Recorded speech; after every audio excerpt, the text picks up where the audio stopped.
அனைவருக்கும் வணக்கம். மாசி மகம் பற்றிய சில தகவல்களை நாம் தெரிந்து கொள்வோம். பிரளயம் என்னும் அழிவு காலம் நெருங்கியது. வெள்ளம் சூழ்ந்ததால் உலகம் அழியுமே என வருந்திய பிரம்மா தனது படைப்பு கருவிகளை காக்க சிவனின் உதவியை நாடினார். ஒரு கும்பத்தை எடு, அதில் அமுதத்தை நிரப்பு, படைப்பு கருவிகளை உள்ளே வைத்து கும்பத்தின் வாயில் மாவிலை தேங்காய் வை, குடத்தின் 4 புறமும் வேதங்கள், ஆகமங்கள், இதிகாசங்கள், புராணங்களை வை, நூலைச் சுற்று, ஒரு உரியில் அந்த கும்பத்தை வை, பிரளய வெள்ளத்தில் மிதக்க விடு, மற்றதை பார்த்து கொள்கிறேன் என்றார் சிவன். பிரம்மாவும் அப்படியே செய்தார். மிதந்த கும்பம் ஓரிடத்தில் நின்றது. வேடன் வடிவில் தோன்றிய சிவன் அம்பு வில்லுடன் வந்து கும்பத்தின் மீது அம்பு தொடுத்தார். கும்பத்தின் கோணம் முற்பகுதி உடைந்தது. அந்த குடமூக்கு கும்பகோணம் என பெயர் பெற்றது. கும்பம் உடைய அதனுள் இருந்த அமுதமும் தரையில் சிந்தியது. அதுவே மகாமக குலம். கும்பத்தில் இருந்த பொருட்கள் அங்கங்கே சிதறின.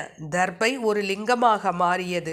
கும்பத்தின் மேலிருந்த தேங்காய் நாரிகேள லிங்கம் என பெயர் பெற்றது. நாரிகேளம் என்றால் தென்னை.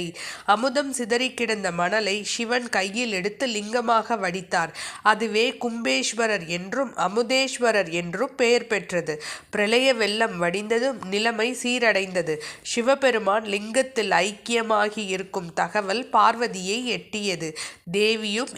தேவியும் அங்கு வந்தாள். அவளை மங்களநாயகி என அழைக்கின்றனர். அதன் பின் மீண்டும் இறையருளால் உயிர்கள் படைக்கப்பட்டன. அதில் மனிதர்கள் தங்களின் பாவம் தீர அவ்வப்போது புனித நதிகளில் நீராடினர். பாவச்சுமையை தாங்க முடியாத கங்கை, யமுனை, நர்மதை, சரஸ்வதி, கோதாவரி, பொன்னி, சரயு, கன்னியாகுமரி, பயோட்டனா என்ற 9 நதிகளும் சிவபெருமானிடம் விமோச்சனம் கேட்டனர். கும்பகோணம் மகாமக குலத்தில் மாசி மகத்தன்று நீராடினால் பாவம் தீரும் என்றார் சிவன். இதன்படி நவநதி கன்னியரும் மாசி மகத்தன்று நீராடினர். மாசி மாத பௌர்ணமியும் மக நட்சத்திரமும் சேரும் நாளே மாசி மகம். புனிதமான இந்நாளில் கோயில்களில் தீர்த்தவாரி விழா நடக்கும். இது குறித்து செவிவழி கதை ஒன்று கூறப்படுகிறது. வருண பகவானுக்கு தோஷம் பிடித்ததால் யாரும் அறியாதபடி கடலுக்கடியில் மறைந்திருந்தார். அங்கேயே சிவனை வேண்டி தவமிருக்க தோஷம் நீங்க பெற்ற நாளே மாசி மகம்.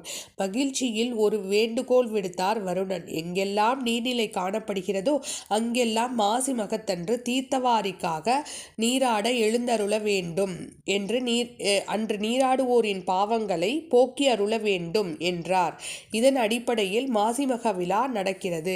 இந்நாளில் நீர்நிலைகளுக்கு செல்லாவிட்டால் கவலை வேண்டாம். வீட்டில் இருந்தபடி நீராடலாம்.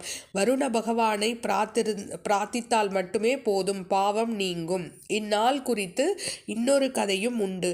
மீனவ பெண்ணாக அவதரித்த பார்வதியை மனம் புரிய சிவனும் மீனவ இளைஞனாக வந்தார். வருங்கால மாமனாரின் கவனத்தை திருப்ப திமிங்கலம் ஒன்றை அடக்கினார்.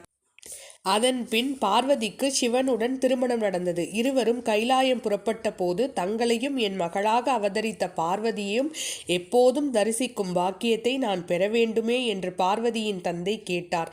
ஆண்டுதோறும் மாசி மகத்தன்று நாங்கள் கடலில் நீராட வருகிறோம், நீங்கள் தரிசிக்கலாம் என்று வரமளித்தார். அதன்படியே மாசிமக நீராடல் விழா நடக்கிறது. ஆகவே நாமும் மாசி மகத்தன்று கடலில் நீராட வேண்டும் அல்லது வருண பகவானை நினைத்து வீட்டிலே பிரார்த்தனை செய்ய வேண்டும். நன்றி. நற்பவி.